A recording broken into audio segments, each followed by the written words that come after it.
بہت بہت شکریہ۔ ناول فنا کا 7واں باب پیش خدمت ہے۔ اس کا نام ہے 7 سال پہلے۔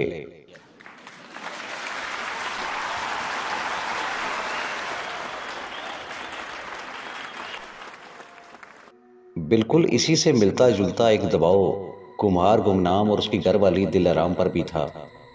جب یہ دباؤ حد سے بڑھنے لگا تو ایک روز گمنام نے ہی دل آرام سے کہا، اوئے ہور نہ سوچ، میرے نال شہر چل تاکہ ریحانہ کو ٹھکانے لگایا جا سکے، کل اس کا آخری پرچہ ہے۔ ہاں ہائے، تو نے شہر جا کے ریحانہ کو بیچنا ہے؟ کیوں چلوں میں تیرے ساتھ؟ دل آرام کی حیرت دیدنی تھی۔ اوئے عقل کو ہاتھ ڈال، عقل کو، میں صفتاں کے پاس جانے کو کہہ رہا ہوں، میں نہیں جاتی اس کا پتی کے کول، پین ہوگی وہ تیری، پر میرا اس کے ساتھ اٹ کتے کا ویر ہے۔ دل آرام بھی اپنی بات پر اڑی ہوئی تھی۔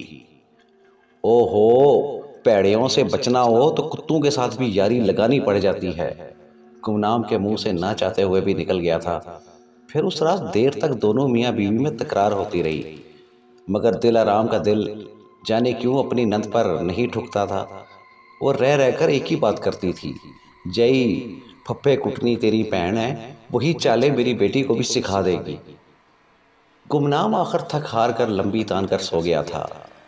پھر ابھی منہ چناخرائی تھا، باہر بوا زور زور سے بجنے کی آواز آئی اور گمنام کو ہڑبڑا کر اپنے بستر سے اٹھنا پڑا۔ اوئے اس ویلے کون آ گیا، ہمیں کچی نیندراں جگانے۔ پھر وہ کھسر کھسر کرتا بڑی مشکلوں سے آنکھیں ملتا بوا تک پہنچا اور اس نے بنا پوچھے ہی چٹخنی گرا دی۔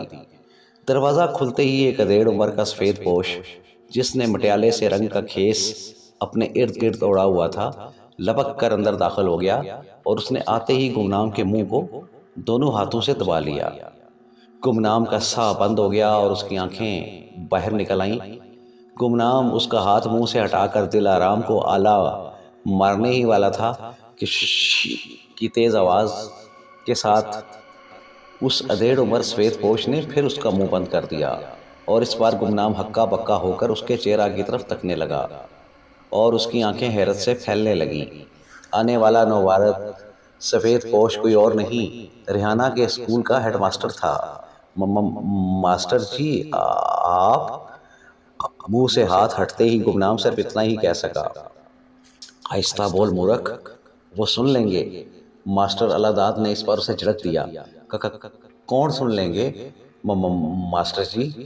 بات کرتے کرتے گمنام نے پھر اپنے ہونٹوں پر ہاتھ رکھ لیا تھا، جیسے اس کے منہ سے اونچی آواز نہ نکل گئی ہو۔ وہی جو اس بستی کے نگہبان ہیں۔ ماسٹر اللہ داد نے خود اپنی آواز بھی اور کم کر لی تھی۔ گمنام ماسٹر اللہ داد کا اشارہ فوراً ہی سمجھ گیا تھا، پھر اس کی زبان سے نکل گیا، پر وہ نگہبان کب ہیں؟ وہ نگہبان ہوتے تو آپ کو اس نور پیر کے ویلے یا نہ آنا پڑتا۔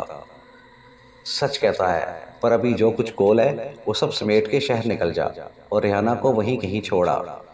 ماسٹر اللہ داد نے اس کا ہاتھ دبا کر کہا، پر اس کا تو آج آخری پرچہ ہے، اس کا کیا بنے گا ماسٹر جی؟ اوئے تو سوالوں والے پرچے کو چھوڑ اور خیالوں والے پرچے کی بات کر۔ مجھے تیری بیٹی کی عزت اور زندگی دونوں خطرے میں نظر آ رہی ہے۔ چل شابہ، دل آرام کو جگا اور ریحانہ کو لے کے نکل۔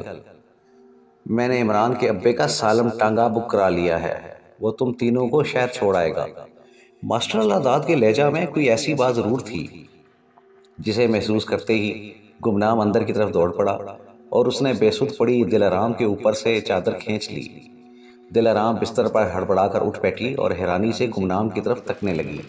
پھر جو ہی اس کی نظر ماسٹر اللہ داد پر پڑی، اس نے جلدی سے چیلا اپنے سر پر لے لیا۔ خیر تو ہے نا ماسٹر جی آپ؟ اور اتنی سویلے سویلے؟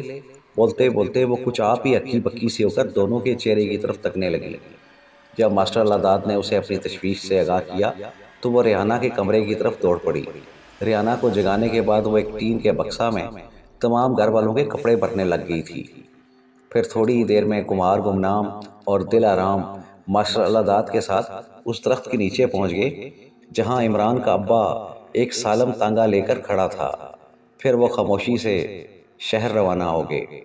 اس روز ریحانہ کا اسکول میں آخری پرچہ بھی تھا، مگر ماسٹر اللہ داد نے یہ کہہ کر گمنام کو تسلی دے دی تھی کہ فکر نہ کرے، وہ اپنی طرف سے ریحانہ کو اس پرچہ میں پاس کر دے گا۔ شہر آ کر گمنام سیدھا اپنی بہن کے گھر آیا۔ اس کی بہن صفتہ ایک عرصہ سے شہر میں ایک چھوٹی سی بیٹھک میں کرایہ پر رہ رہی تھی اور ایک اسکول میں چنا چاٹ کا ٹھیا لگاتی تھی۔ جب اس نے بائی، بابی اور اس کی بیٹی کو یوں اپنے در پر دیکھا تو ایک لمحہ کے لیے تو بونچکی رہ گئی، مگر جب بعد میں گمنام نے اسے ساری صورتحال سے آگاہ کیا تو اس نے ریحانہ کو اپنا گلا سے لگا لیا اور بولی، تو اب بے فکر ہو کر واپس جا، میں اسے پال بھی لوں گی اور پڑھا بھی دوں گی۔ پھر صفتہ نے جو اپنے بھائی سے کہا تھا اسے ثابت بھی کر دکھایا، اور اگلا ہی روز اپنے اسکول کی پرنسپل سے بات کر کے اس نے ریحانہ کو 10ویں جماعت میں داخل کرا دیا۔ اور یوں وقت پھر آگے سرکنے لگا۔ صفتہ کی پوری یقین تسلی پر گمنام اور دلارام اسی شام شہر سے واپس اپنی بستی میں آگئے تھے، اور جس وقت وہ دونوں اپنی بستی میں پہنچے تھے، عین اسی وقت چھینا بستی کے تھیٹر کی سیڑھیوں سے اٹھ کر ایک کچا راستہ پر اپنے گھر کی طرف چلتا چلتا اچانک اپنا ارادہ بدل کر چانن بائی کے گھر کی طرف چل پڑا تھا۔ بہت بہت شکریہ۔